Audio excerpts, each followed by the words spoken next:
So I am the president of Rugged Sky Media. I am co-owner with 3 other people. We started Rugged Sky Media as an aerial cinematography company. We do weddings, we do golf courses, resorts, events, and films, feature films. We got involved, actually I got involved, I should say, with drones. I first got involved with drones around the same time. It was actually right after Ron Paul did his filibuster in the Senate in opposition of John Brennan's nomination to the CIA. We actually started our company last year.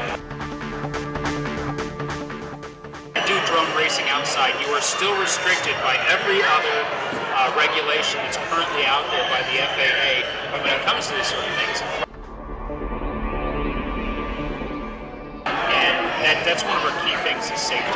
You know, whenever you're doing something like this, safety is a paramount concern because as you look around at some of the other potential for something bad to happen exists.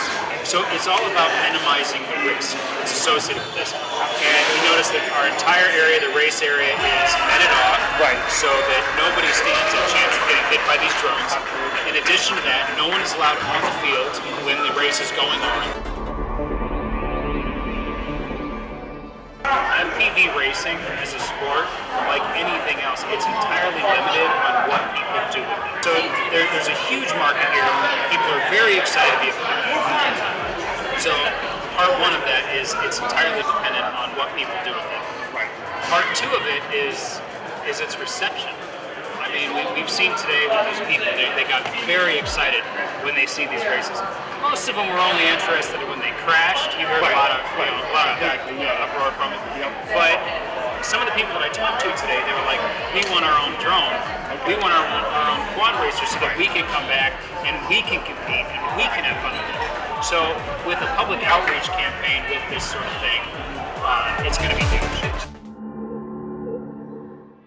We race for a group called Quad State.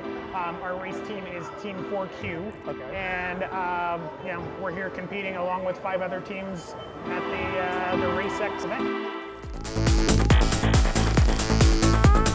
I started off with one of the little small, you know, ready to fly Hudson X4s, and then I saw a couple of videos, bigger quads. I went to bigger quads. Still couldn't fulfill my desire, and then I saw the FPV, went into it, and it was all over. Ever since, I've been all about the FPV. Yeah, myself, I got in playing with a little toy, and I'm a media professional myself, so I had an interest in aerial photography. And so I, got a Phantom and, mounted a GoPro to it, and I could get really pretty aerial shots. But once I found out about FPV and flying first-person view with the goggles on, it was a game changer. It's so much fun.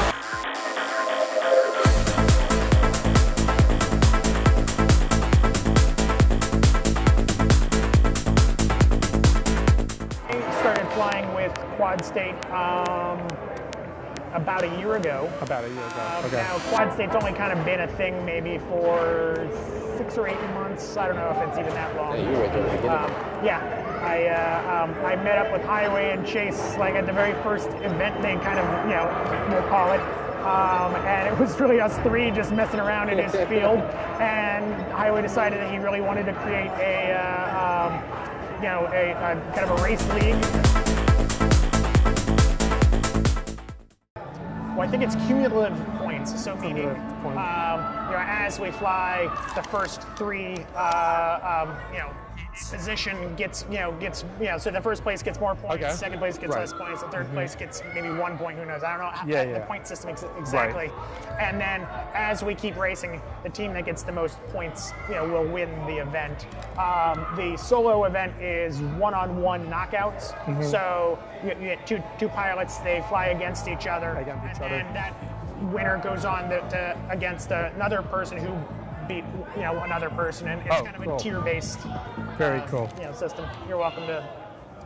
Oh, the only other thing I was going to say was that, and as for the fouls, there really isn't a foul. That's actually the fun part. If you crash into somebody and you happen to stay up in the air, then great, you keep flying. If you crash and can't go back up, then that's it. That's the end of your race for you. Right. You don't want to knock somebody else out, though. No, definitely not. No, it's very mean to do that. Yeah. And then as for that, if you were to ever miss a gate or a turn, then all you have to do is just go back, repeat that gate. Mainly outdoors, actually. Oh, mainly outdoors. Yeah, for the most part, especially with the speed of the latest technology that's come out, it's gotten to be a very, very fast sport. Outside just offers a lot more possibilities for the different types of tracks you can set up, and the different races you can run. Right. Of course, there are indoor fields as well, but everyone, for the most part, it's outdoor. Right. And then how does all the restrictions and legislation that's going on now, kind of like limit you guys from racing and especially like outdoors? Yes. Because safety is a very important issue here. Yeah, I live in Alexandria, and I think you're Falls Church. So we're both inside the DC Beltway, and we're both flying we're not flying. We both have trouble flying where we live, so we have to travel outside. You have to travel outside. It's called the FRZ, the Flight Restriction Zone, which is the area that the FAA limits, no flight. Two-part system.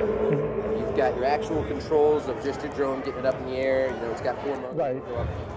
And then there's the FPV side of it, which is going to include the VTX and the video transmitter. You've got your camera, and then the goggles, of course. And then the goggles. So it's really the two components mixed together that really makes this what it is.